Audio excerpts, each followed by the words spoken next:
এই এই কি করিস? জান্নাত বলল, গাছ কাটি। আপনি কে? আমি জিন। জিন মানে? জিন মানে বুঝো না? জিন ভূত। পাগল নাকি? কি সব উল্টাপাল্টা বলছেন? কি আপনাদের মাথায় কিছু ঢুকছে না তো? শোনেন, রাত 10টা কি 11টা হবে, আমাদের গল্পের নায়িকা জান্নাত আসছে তাদের বাড়ির পেছনে তাদের একটা কাঁঠাল গাছ কাটতে। আপনারা হয়তো ভাবছেন রাতের বেলা জান্নাত কেন গাছ কাটতে আসছে। সামনে বুঝতে পারবেন গল্পে ফিরি। জিন বলল, আরে আমি আবল তাবল বলছি না, আমি আসলেই জিন। তুমি যে গাছটা কাটছো এটাতে আমি থাকি। এই জিন, আমাকে কিছু করবে না, ভালোই ভালো চলে যাও। আমার হাতে কুড়াল আছে, কোপ দিব কিন্তু। আমাকে মারতে পারবা নাকি? আমি অদৃশ্য হয়ে যাব। এখান থেকে চলে যাও। না, যাব না, ঘাড় মটকাবো কিন্তু। না, ঠিক আছে, চলে যাচ্ছি। কথাটা বলে দৌড় দিতে যাবে জান্নাত। তখনই জিনটা জান্নাতকে ডাক দিয়ে বললেন, আচ্ছা একটা কথা বলো, রাতের বেলা বাগানে কেন আসছো? গাছ কাটতে? ফোন কিনবো তাই। মানে? আর বলো না, মা বাবাকে এত করে বলেছি ফোন কিনে দাও, দিচ্ছে না, তাই গাছ কাটতে আসছি। গাছ কেটে বিক্রি করে ফোন কিনবো। তাই নাকি? তোমার মাথায় তো সমস্যা আছে। গাছ কাটবা ভালো কথা, অন্য গাছ কাটো। আমি এই কাঁঠাল গাছে থাকি, এই গাছটা কেটো না। অন্য গাছগুলো তো ছোট, আমার লাগবে এটাই। না না না, এটা কাটবা না। তাহলে টাকা কোথায় পাবো? কত টাকা লাগবে তোমার? 20-25 হাজার হলে হবে আপাতত। তাই দাঁড়াও, একটা বুদ্ধি বের করি। কি করা যায়, কি করা যায়? পেয়েছি, বুদ্ধি পেয়েছি। তোমাদের গ্রামে এমন কেউ কি আছে যিনি দুষ্ট মানুষকে দেখতে পারে না, মানুষের ক্ষতি করে? হ্যাঁ আছে তো, খলিল চাচা। লোকটা খুব খারাপ, মানুষের সাথে খারাপ ব্যবহার করে। আরো কত কি। ওনার ছেলে মেয়ে আছে? হ্যাঁ আছে তো, এক ছেলে এক মেয়ে। ছেলেটা তো আমাকে লাইন মারতো, আমি পাত্তা দিইনি। শোনো, তোমার ওই খলিল চাচার মেয়েকে কাল আমি ভর করব।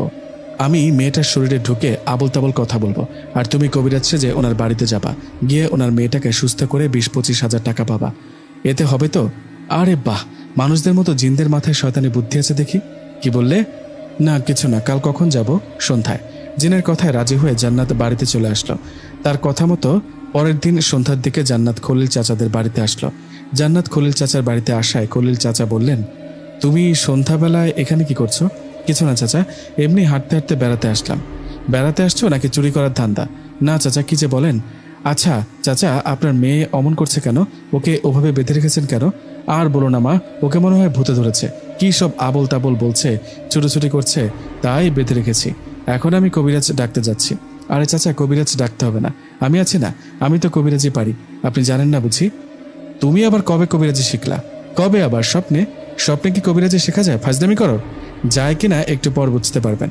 আপনার মেয়েকে সুস্থ করব, 30 হাজার টাকা লাগবে, রাজি থাকলে বলেন। এত টাকা? না না, এত টাকা দিতে পারবো না। তবে তুমি যদি আমার মেয়েকে সুস্থ করতে পারো তাহলে তোমাকে 20 হাজার টাকা দেবো। 20 হাজার? 20 হাজার টাকা কি ভালো ফোন হবে? কিসের ফোন? না মানে কিছু না, ঠিক আছে 20 হাজারই দিবেন। যান, গিয়ে এক গ্লাস পানি নিয়ে আসুন। জান্নাতের কথায় এক গ্লাস পানি এনে ওকে দেয়া হলো। পানিটা হাতে নিয়ে জান্নাত মিছেমিছে বিড়বিড় করে কিছু একটা পরে সেই পানিতে ফু দিয়ে খলিল চাচার মেয়ের শরীরে ছিটিয়ে দিল। পানি ছিটানোর পর খলিল চাচার মেয়ের শরীরে থাকা জিনটা বলতে লাগলেন, ও মাগো, মরে গেলাম, আমার শরীর জ্বলে যাচ্ছে।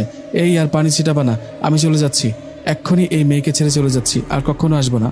কথাটা বলে জিন মেয়েটার শরীর থেকে চলে গেল। জিন চলে যাওয়ায় খলিল চাচার মেয়ে আগের মতো সুস্থ হয়ে গেলেন। এদিকে মেয়ে সুস্থ হওয়ায় খলিল চাচা তার কথা রাখতে জান্নাতকে 20 হাজার টাকা দিয়ে দিলেন। টাকা পেয়ে তো জান্নাত মহা খুশি। খলিল চাচার কাছে টাকা নিয়ে জান্নাত সেখান থেকে চলে গেলেন। এদিকে জিন বাইরে জান্নাতের জন্য অপেক্ষা করছিল। জান্নাত বাইরে আসায় জিন বলল, কি টাকা পেয়েছে তো? হ্যাঁ পেয়েছি, তুমি তো সেই লেভেলের অভিনেতা। খলিল চাচার মেয়ের শরীরে ভর করে খুব সুন্দর অভিনয় করলে। আচ্ছা, এখন তো টাকা পেয়েছ, এখন তাহলে তোমাদের বাগানে গাছটা কাটবে না।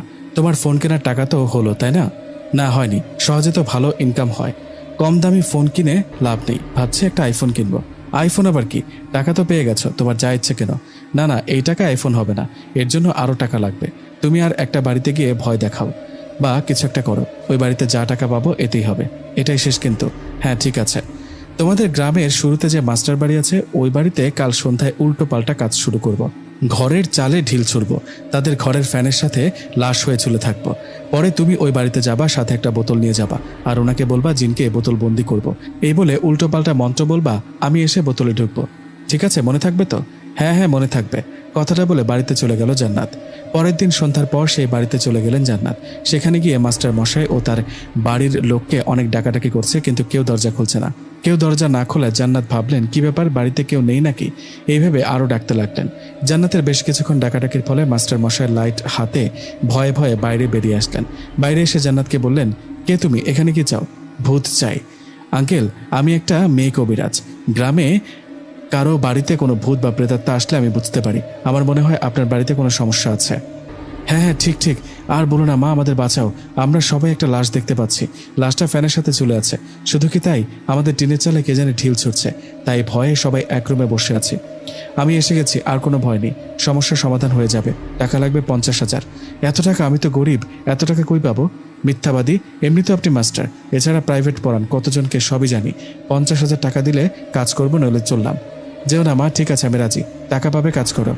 ওনার কথায় জান্নাত পুরো বাড়িতে ঘুরে একটা রুমের মধ্যে এসে চোখ বন্ধ করে বিড়বিড় করে উল্টো পাল্টা মন্ত্র পড়তে লাগলেন, আর মাঝে মাঝে হাততালি দিতে লাগলো।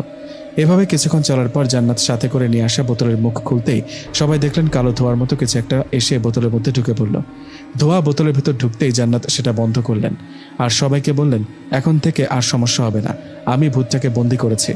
ভূতকে বন্দি করায় কথা মতো মাস্টার মশাইয়ের কাছ থেকে 50,000 টাকা নিয়ে জান্নাত বাইরে আসলো। বাইরে আসতেই জিন বলল, বাহ, তুমি তো ভালোই অভিনয় করতে পারো।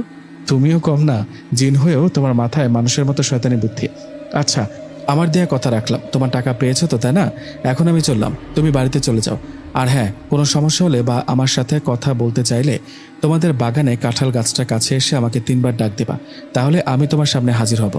আমি আমার কথা রেখেছি, তুমি তোমার কথা রেখো। ওই গাছটা কেটে ফেলো না। কথাটা বলে বাতাসে মিলিয়ে গেল জিন। এদিকে রাত করে বাইরে না থেকে বাড়িতে চলে গেল জান্নাত। বাড়িতে যাবার পর জান্নাত তো অনেক খুশি, সে ফোন কিনতে পারবে। খুশিতে খুশিতে ঘুমিয়ে পড়ল জান্নাত। কিন্তু সমস্যা হলো সকালবেলা। জান্নাত সকালে ঘুম থেকে উঠতেই দেখলেন কিছু লোক তার কাছে আসছে ভূতপরি থেকে সমাধান পেতে। মানে সবাই আসছে জান্নাত কবিরাজ এই ভেবে। এদিকে সবাইকে দেখে তো জান্নাত কি করবে বুঝতে পারছে না। এদিকে সকালবেলা এত মানুষকে দেখে জান্নাতের বাবা সবাইকে উদ্দেশ্য করে বললেন, কি ব্যাপার, আপনারা সবাই আমার বাড়িতে, কারণ কি?